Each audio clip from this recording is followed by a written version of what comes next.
After playing Fields of Mistria for over 100 hours, I have learned a thing or two about the game. Well, at least I hope so anyway. In any case, I wanted to share some of the most useful tips I have picked up along the way. To start off, it's always best to start befriending the town sooner than later. Now, don't get me wrong, I know a big draw of this game is the characters, in both looks and dialogue, but I have to admit, I'm a chronic dialogue skipper and button masher, but as you gain more hearts with the folk of Mistria, they'll send you gifts on your birthday. Yeah, some villagers who finally appreciate you for once. I think it's a nice touch and also a good source of supplies and food if you need it. My next tip is to not fully decorate your farm until you've completed the Vintage Farm Tools set. Of course, if you're not really interested in finishing this set, then this might not apply to you, but I kid you not, I decided to start decorating my farm around the same time I unlocked the dig site perk,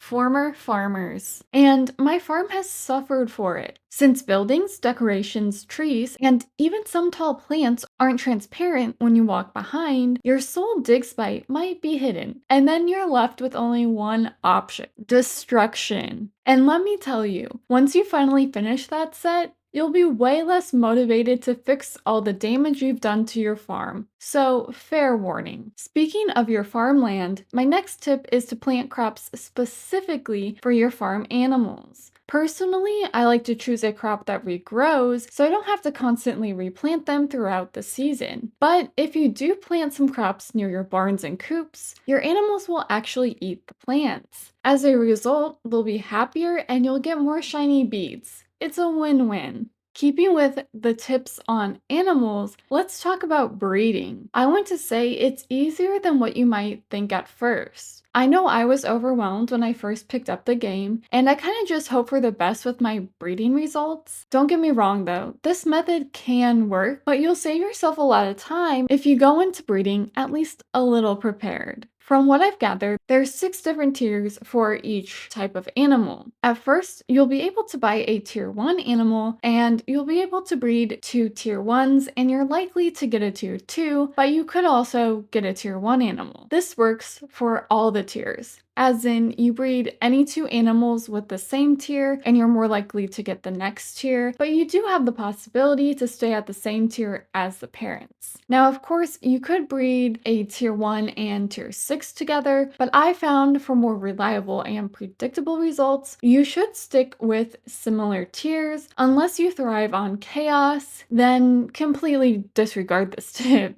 My next tip is still on breeding, but this one is more of a warning or caution. If you know you want to eventually breed your animals to get all the variants, I think it's important to know the last 4 of each animal, the tier 6s, are seasonal, which does mean that if you plan things poorly, you may have to wait an entire season where you have the chance to get a winter cow, for example. While you can raise animals to your heart's content, you can also capture and collect bugs as well. I've become a bit of a bug connoisseur in the game, and my tip for them is similar to my tip for animals. It's important to know that the legendary and rare bugs can and are seasonal, but more importantly, I recommend you pick a dedicated bug hunting day and keep resetting until you find your bug of choice. Trust me, you won't waste months this way because yes, the bugs do live up to their legendary and rare statuses. What I do is choose a day the weather requirements for my targeted bug are met, and then if location permits, I head over to Sweetwater Farm, zoom out as far as I can, then do a loop through the farm, and then reset the bug spawn by entering and exiting Hayden's house. This still might take hours, but at least there's a little bit of method to the madness. Now, shifting gears to the mines, I have to embarrassingly admit I did not know the dragon statue in the entrance of the mine was where you could level up both mining and combat perks. I got to level 45 in both and was wondering why I couldn't get any ritual chambers to spawn. To my surprise, I had been missing all the perks that came along with those 2 skills, and not just the ritual ritual chambers as I had originally thought. Yes, I did think it was odd that most of the skills had perks, but these two didn't, but who was I to question this? The game's still in early access after all. I'm sure by now you've noticed the level tracker in the middle top of the screen whenever you plunge into the mines. This is more helpful than just keeping track of where you are in the mines. If you pay attention to the symbol to the left of the level number, you'll notice as of right now, there are 3 variations: a pickaxe, a lever,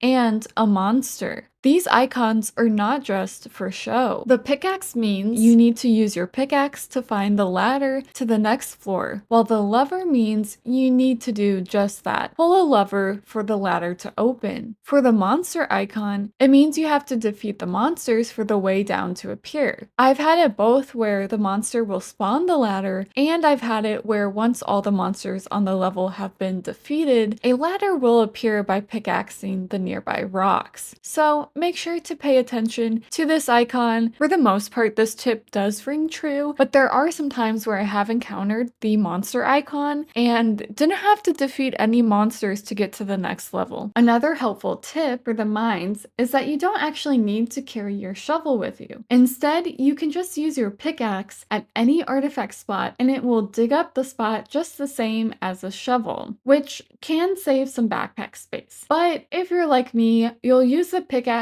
for those spots and still carry your shovel around regardless. Yet another mines tip is for the ritual chambers specifically. I have been through the mines many times and I think it is best to look for these ritual chambers starting on floor 20. I would personally stop once you hit the iron floors since it takes more energy to break those rocks, but I found most of the ritual chambers in floors 20 to around 40, and it does seem that other players are having a similar experience. If you've actually been able to get the ritual chambers to spawn in those copper levels, leave a comment down below. Switching gears to those pesky monsters in the mines, all the monsters have the ability to drop a hat that looks exactly like themselves. I had collected all of them except for the monster chest one. At first I thought I was just unlucky. I'd only ever get coins from this monster, but after a couple hours, I knew something was wrong. And yeah, I was going about defeating these monster chests the wrong way. Instead of swinging a sword at them, if you take any food item and then press G to throw the food at them, they will consume the food and then explode with various goodies, all of which are better than a few measly coins. And with that, I am fresh out of tips for Fields of Mistria. At the time of this recording, the game is still in early access with only the first update out so far, so I can only assume there will be more things to add to this list in the future, but for now, I think these handful of tips will give you a better playing experience. Thank you so much for watching. Stick around for similar videos in the future. Bye!